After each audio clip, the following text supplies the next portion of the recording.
Guys, this is the Pastor Nick DeLeon, your State Assembly candidate for District 88. And today is November 19th, 2019, and the reason that today is so special to me is because it is the 5th anniversary of me coming out gay. And it might sound a little weird for somebody like, say, myself to be celebrating 5 years of being out of the closet, but I think to me it's just a little special because it's already been half a decade since I've initially done so. And today I decided we're going to be reacting to a video that I filmed back 5 years ago. So this is actually my coming out video, and this is actually the way I initially came out of the closet. So this is like the very first time that people ever heard that I was gay. So there's going to be a lot of course I'm going to be doing a lot of discussion in this video, so, and then also too, I'm also going to be pausing in between parts of the video just to kind of like elaborate on the details. So, anyways, let's get into the video here.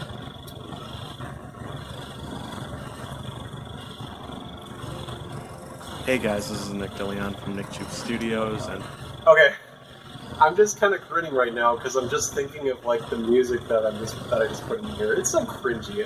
I mean, generally, because like I said, this video is actually a YouTube video that I done 5 years ago on a channel I've done called NikeTube Studios, and a lot of the stuff I've done, like in my high school years for filmmaking, because I was really into that at the time. To me, it is just kind of cringy to watch now. So I'm just gonna continue playing.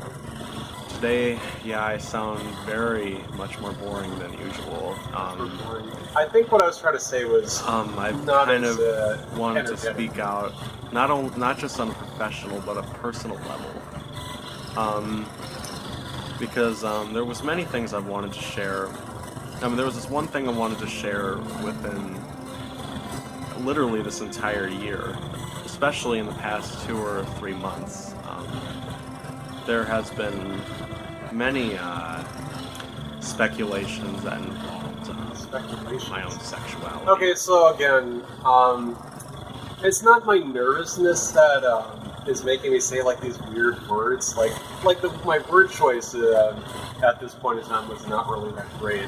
Cause see, it was in my high school years that I really wasn't like a talking person. Like I was very introverted. I mean, I still kind of am now, but at least I'm more able to come out of my shell. But it's like my word choice wasn't really that great because, you know, I wasn't really too comfortable to speak, and I just didn't really quite have the right words. But of course, now I've improved since then.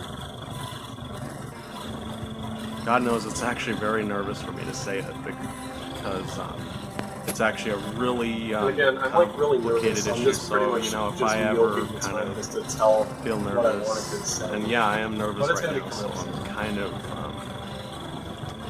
really unsure of whether to say this or not. But I guess I have no choice since I already have the camera rolling. I'm gay. There it is. And I've wanted to say that literally on behalf of NikeTube officially since, God knows, literally since January or February, something like that.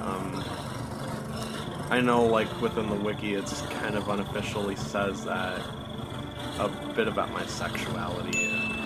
Okay, so up to now, it was actually a reliable that I put in there, where it says DeLeon is gay. In previous years, he had struggled with, you know, so and so, and that I initially came out bisexual. That is actually true. That I actually did, you know, earlier in the year initially come out as a bisexual, and I kind of used that at the time as like a kind of like a buffers, like kind of like a comfort area, because like I still at the time too didn't know quite well if I actually had a lack of like attraction for the opposite sex. So it was just more of just me trying to like become more comfortable in being myself. I mean, of course now I'm very clear in knowing, you know, how I feel, you know, in terms of that connection. So it's just more of just, it's kind of something I've also seen too from other LGBT people who came out over the years, that they would, you know, come into something that's like more comfortable to themselves. Unreliable at the time, but Oh yeah, and also too, sorry if I'm pausing again. So what I'm also talking about is the wiki. That's actually a website, GundamOnRoblox.fandom.com. So this is like kind of like a Wikipedia for like specific things. Like say, for example, if you're like a fan of like The Walking Dead or Grand Theft Auto, they would have like these encyclopedias on a place called Fandom, which is owned by Wikipedia, and it was kind of like some kind of like community that would like want to build up information, just in the same way as Wikipedia, but it's for like very specific subjects. And I, in 2012, actually started this wiki, and it was to promote this YouTube series I've done called Mobile Suit Gundam on Roblox, and so of course it has like a lot of information. And surprisingly, even though I haven't updated this encyclopedia in 3 years, information is still getting updated by somebody, and they've actually done a really good job at reorganizing it in a way that I never thought I would have been able to accomplish. Like the fact that he can actually still like use up-to-date photos of myself or like many of the things I'm active in, especially with my campaign for the state assembly. I think that's really cool that he does that stuff. But yeah, like I know sometimes some people actually talk to me about that. The fact that when some people like do a Google search for myself, that they see that there's like a story, that they have an article about myself on the Gundam on Roblox wiki, and it's like I kind of shrug it off, like yeah, I mean I kind of did this, but like I think it's really incredible that this guy actually continues to tell my story even when I stopped filmmaking. But yeah, I think that's really cool though. Like I never initially wanted to continue it, but I think it's cool that at least somebody is dedicated to like their following me, which is a little creepy but kind of cool. As of now, it's actually true. So I decided to make my own personal statement now that that yes, in fact, I am gay, and wanted to say this on behalf of everybody who ever watches this video. Not only within my NikeTube fans, but even outside too, for anybody who is looking for the support that they want or anything. So what kind of led me to where I am today? I'm sorry, it actually goes very far back, to as far as when I was 12. It actually had to do with puberty, obviously. Really the most handsomest within guys getting all these girlfriends, I kind of knew that I was different.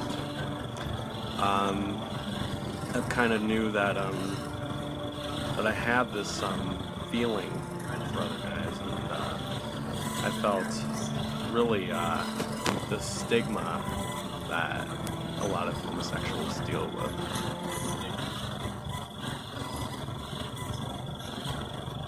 Okay, so to elaborate on that part of my life, this is between 2008 to 2010, and this is my middle school years. So, like I said at the time, like I didn't really quite know what my feelings were at that time. What I'm trying to say specifically is that it's like I, knew that I had like these feelings, like that guys were just so like attractive and everything, like to the point that I just kind of always like fantasize myself like being romantically affectionate towards them.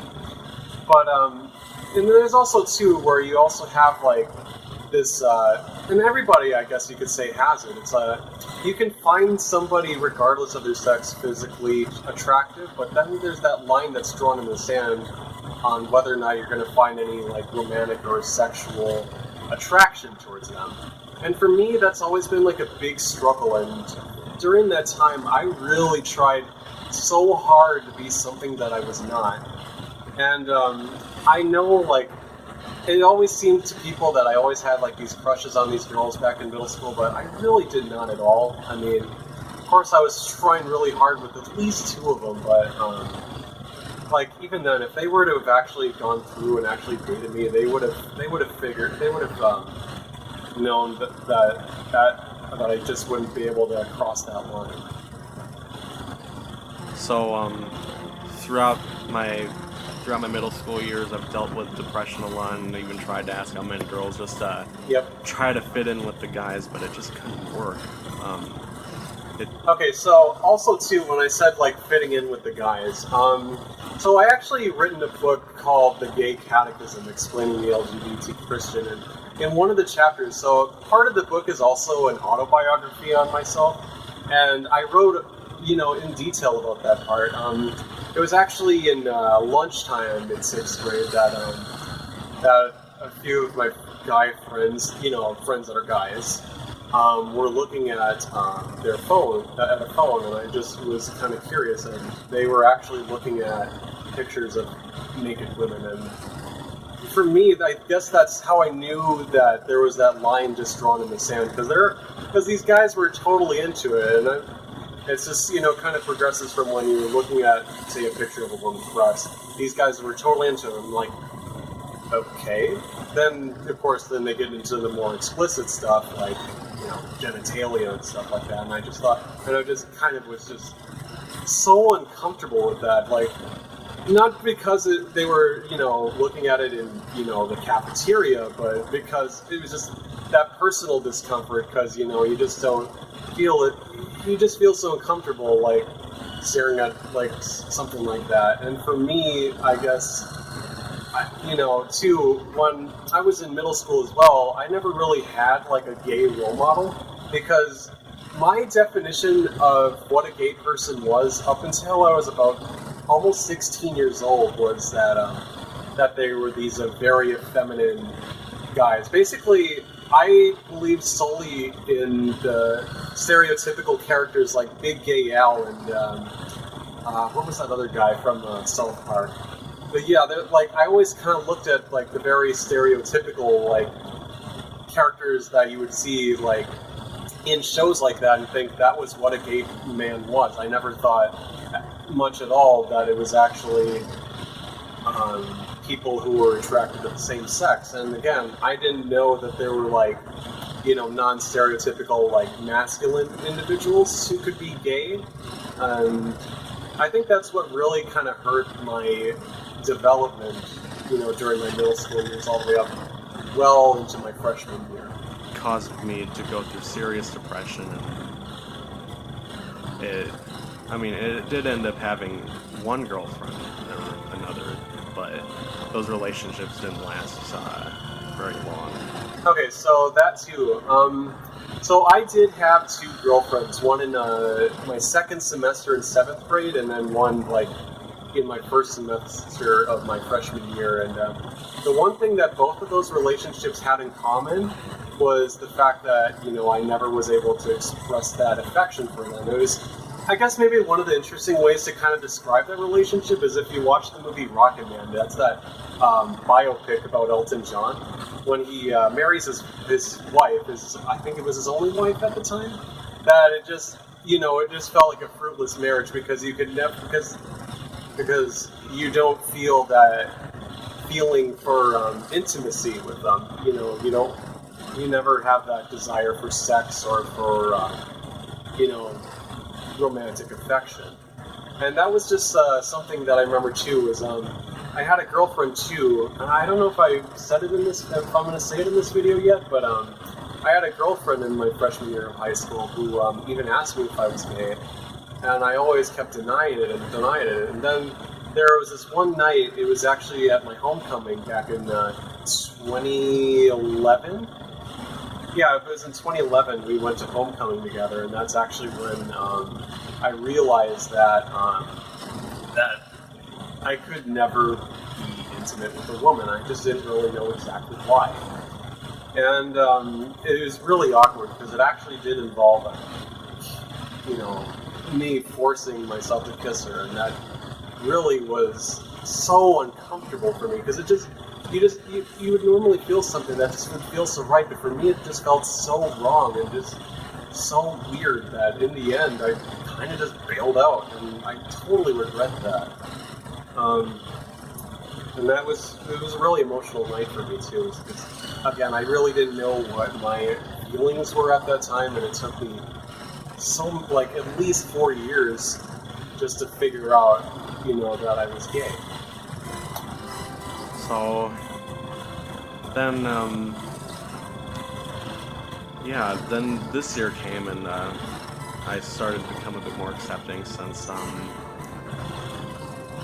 the society started. Since people have became more accepting, and especially where I'm at, being in a more conservative environment in Wisconsin, it's kind of crazy. Okay, so what I'm saying here is that, it took me, even though I self-acknowledged, I've acknowledged to myself that I was gay, in 2012, it took me an additional 2 years for me to actually grow to, accept myself and to finally come out. And I actually came out around the same time that the same-sex marriage debate was going on in Wisconsin, and of course later on would become a Supreme Court case the following year.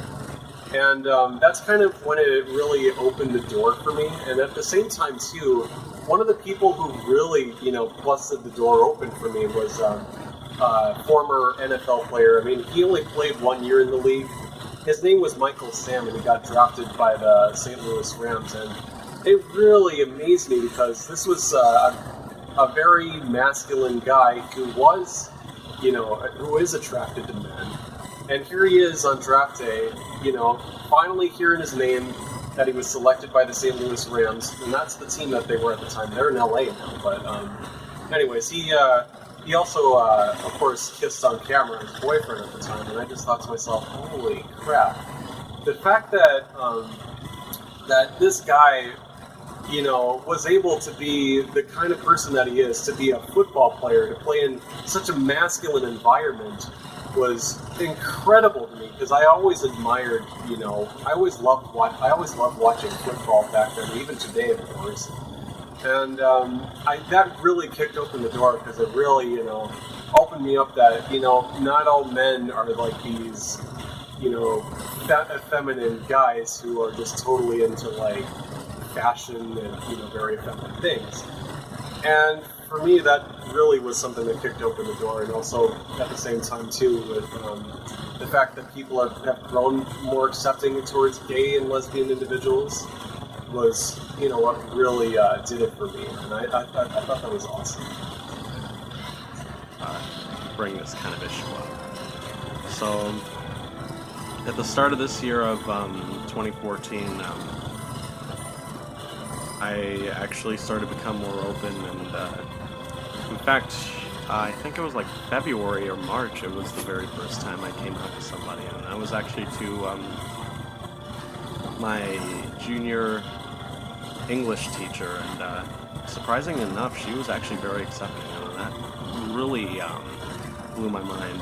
It actually involved talking about this issue that I was working on in terms of this class I took, and she was wondering, Nick, is there something wrong? Is the reason you're talking about this is because you're talking about yourself? And it's yeah, and I'm just kind of thinking to myself, I'm gay. So, yeah. Okay, so that was actually, it's mostly true what I've said here, but I never actually said that I was gay in that earlier part of 2014. That was actually when I came out initially as bisexual. Because like I said, this YouTube video was actually the very first place where I came out gay. So basically what the background around this was, I was actually in a church history class, and I actually went to a conservative Christian high school in Green Bay. I'm not going to say exactly what, because I know because my relationships with them aren't really as great as they used to be. But, so yeah, that was actually something I was working on, and I was actually writing a report on a bishop from the Episcopal Church that I was really admiring. His name was Gene Robinson, and I really liked, his story about, his struggles with his sexual orientation, and how that managed to help him build his faith and become a bishop within the Episcopal Church. And I think that was somewhere in the New England area at the time. And I always looked up so much to him. He was basically much of my inspiration for why I established my Christian ministry, Dilion LGBT Christian Ministries. It was what I've learned from him and what I've learned from, affirming Christian groups, groups that support LGBT rights, was that, not everything that you're told about homosexuality in the Bible saying that it's sinful, that it's an abomination, isn't even true. That's so important that, there is more details in those parts of the Bible that the evangelical and the fundamentalist churches don't want to tell. That, say, for example, with Leviticus 18:22 and, so on and so forth, that there is a lot more to it than just, blatantly saying, that man should not lie with a man. In the context, and I've written this in my book too, that it's actually more about pagan worship, about idolatry, and also too, much of what they condemn is moral weakness and, of course, like I said, idolatry. But my interaction with that teacher that I had at the time was actually not as positive as I thought it was, because it was basically the start of a process that they wanted me to go through conversion therapy. And I'm pretty sure they would, if they were to comment on this, they would say that they had denied it, but I don't think that's true, because my English teacher, I know, told administration that, and then it was the guidance counselor. I don't remember what his position was, because this is a very small school, and I guess maybe they didn't really do much administration change until the next year, and they said that they would get in contact with my pastor, and he was totally unhappy with that idea. That he made me go through my social media at the time to get me to stop liking, LGBT content. And I think and this was at a time too that just only less than 2 years before that time that I actually got myself into this church group, that the denomination, and got myself baptized in that church. And I felt that I was, in a place that was comfortable, but really in the end, they totally felt like they just stabbed me in the back. Well, at least a good fraction of the people that were associated with this church kind of felt like they just stabbed me in the back. And I guess that's really one of the big life lessons that I got from it, was when you're able to be as transparent about yourself, and if you were to be hiding what you are about yourself, that's kind of really where you're going to know who is going to be your truest friends and who are going to be total jerks to you. And so the pastor made me go through my social media, and he made me go and stop liking these LGBT groups. I don't think there was any true conversion therapy things like, say, electroshock therapy or things like that, because I certainly didn't go through that, but I know they were trying to have me go through a version of, being a part of these affirming groups, and I totally did not buy into it, because I just didn't think that was right, that God would just totally condemn people just based on something that he created. It was really a nervous time for me. Then in other times, as the months gone by, I started to come out to a couple more people, and I was starting to but I was actually being very careful at that time. Then July came, and there was this this LGBTQ festival that I went to called Pride Alive, and Pride Alive 2014. Now that is a very pivotal event that's just kind of part of my life. A very pivotal moment in my life. Because also in that same year too, that was kind of when I started getting exposed to the very extreme end of Christianity, with the anti-gay protesters that go there. And of course, people who watch this video and are already familiar with me know that I basically got my, that I'm basically known for being out in that group of protesters with my rainbow sign that says, "You're going to heaven, God loves everyone." And people love that stuff. And the real message of what I do is strictly because of, everything that I've done leading up to my coming out. That it was also not just that, but it was also, there was also this very fundamentalist ministry. I'm pretty sure a lot of you guys know who I'm talking about because he has those yellow signs that say you go to hell or stop sinning. And he put up some billboards in that same year when I was in the process of coming out. And that was also another pivotal thing in the establishment of my ministry was that. And also with Pride Alive, that was actually the very first time that I gone there was in 2014, and I haven't stopped going to that event since. I've been going every year since that time. And that was something that totally, I guess, transformed who I am as a person, because I came there initially, dressed, with a t-shirt with my school's logo on it, but with the pride flag on my sleeve. And I think that was one of the things that really would have seen a stark contrast, because I was very shy when I was pretty much by myself at the event. I mean, I still go there by myself, but at least now, I have friends to go to and have, my own social circles there too now.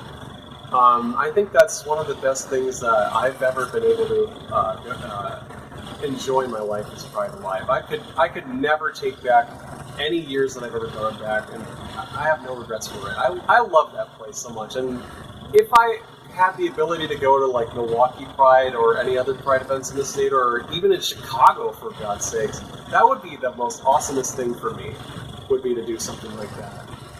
And I don't know what else I have to say. I think maybe I might have more if I unpause it. There I've started to become more open as an activist, and I've learned a lot more that could actually support my own religious and political views. This is basically how I managed to... And it was also the first time there I met my very first boyfriend there. Yeah, okay, so I did end up having at least something, relationship-wise at that time, and this is actually my first same-sex relationship. And for me, I guess maybe it was just more of a test. I guess maybe, since it really wasn't a long-lasting relationship, because he was a college student and I was still in high school. Of course, I was 18 at the time, but it was more of just kind of getting to know exactly how I felt, and it was really some of the best times of my life was being able to have somebody to be intimate with, to finally be able to experience, many of the things that I failed to get my foot in the door with in the past, and really it was incredible to have something like that. It was actually my very first same-sex relationship at that time. And, I was very happy with them. We were very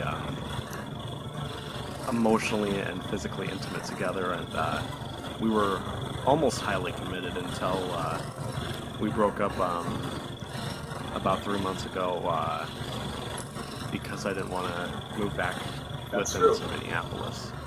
I really have much stuff to say regarding this video, because I guess maybe from that leading up to where I am today, 5 years later, since this publishing is, I guess maybe one of the things that has happened following this video was the fact that I ended up not spending much time in my high school because of, much of the personal problems surrounding that.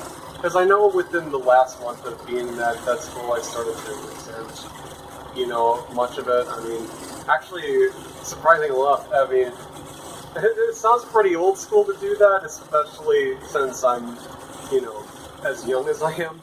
I actually did manage to get my ears pierced at that time, and one of the things in my school's dress code at that time was that men weren't allowed to wear earrings at school. I mean, of course, we can get our ears pierced, but we can't flaunt earrings because, of course, they have these strict dress codes that, of course, fit their religious views. And I guess that was kind of my own way of resenting, you know, how that school has treated me, because my upbringing from in like the early 2010s was that if you were to have a conversation with me from that point in time, you would be talking to somebody who was, you know, had this great deal of internal homophobia, because I really wasn't a big-time supporter of LGBT rights in 2012. I mean, I was very shamefully anti-gay. And also, too, I mean, though I never was actually associated with the political party, I always kind of, like, considered myself at the time a young Republican. And I guess that's also, too, why today I call myself an ex-Republican, was because I believed in something that, you know, was based on traditional gender roles on masculinity. And I guess that was something that was just really eating me from the inside. You know, something that's caused so much mental and emotional damage for me, you know, in my development as a teenager. And I think really one thing I wish I would have done was ask about what my feelings were at that time, because I really wasn't a transparent person when I was a teenager, when I was going through puberty, and this is something I deeply regret, because I really had a narrow-minded view of what a gay man was. Because again, like I said before, much of my views on gay, like on LGBT people, was based on stereotypes that I got from television and from, you know, much other media. And I just think that's probably one of the most shameful things, is if we don't teach kids at a young age, you know, about the fact that people don't have to be in opposite sex relationships, that it's a perfectly fine and normal thing for a boy to be in love with a boy or a girl to be in love with a girl. I wish that somebody at the time, even in grade school, I kind of wish somebody could have just said that to me, that, you know, it's okay to have that difference. And of course, thankfully now, I mean, we've become a much better place to live, that we can finally let kids, even at a young age, know that it's okay to be gay, that it's okay to be transgender, which I would only hope, I would say it is great, but there's still lots of work to do, especially within the transgender community, to give them, you know, equal protection in the state of Wisconsin. And that's one of the things that I made as part of my campaign message, is I really want to push agenda across, you know, to push like a bill in the state assembly and get it signed by Governor Evers to expand, you know, employee housing, all anti-discrimination protections for transgender individuals, because that's probably one of the most important things that we are missing right now, that I think really needs to be an important piece of discussion for Democrats in the next year. And that's also, too, like, I guess maybe I don't want to really get too political about this, but I guess following, you know, leaving the high school, that I really, because a lot of the reasons I got myself into the school was I didn't really have good trust with public schools, you know, that I was in growing up, because they never really helped me too well with when I was being bullied, because it actually took me to a point that I really did want to commit suicide back in 2010. And it was probably one of the more sadder moments in my life, because, you know, when you do show signs of being suicidal in middle school, they would send you into a psychiatric center for 3 days, and it actually did happen to me at that time. And a lot of it, and all was driven because I didn't know what my feelings were at that time, and I just wish somebody could have just shook me at the right time beforehand, that you know, that you should know that it's okay for you to have these feelings, that you're not this sick and immoral pervert, that you are a healthy individual, that you're a normal and wholesome individual. And after that, you know, I actually will admit that it was difficult to finish high school because of that, because of my my lack of trust in both institutions. But I think probably one of the things that really turned out for the better was the fact that I was able to establish my ministry in 2015. The fact that I was able to, you know, become part of, you know, groups of people that love and care for you. The fact that I was able to actually enjoy, you know, things that I wish I would have been able to enjoy when I was younger. Because, of course, today I definitely think that my life as in my early 20s is a lot better than it was throughout my teenage years, and I totally don't regret anything that I've ever done just to get myself to where I am today. So yeah, I don't think I really have much else to say. If there's anything you want to ask me, I'm more than willing to answer your questions in the comments. I guess that's really where I'm going to leave it from here. This is Nick DeLeon, your candidate for District 88 of the Wisconsin State Assembly, and thank you for watching.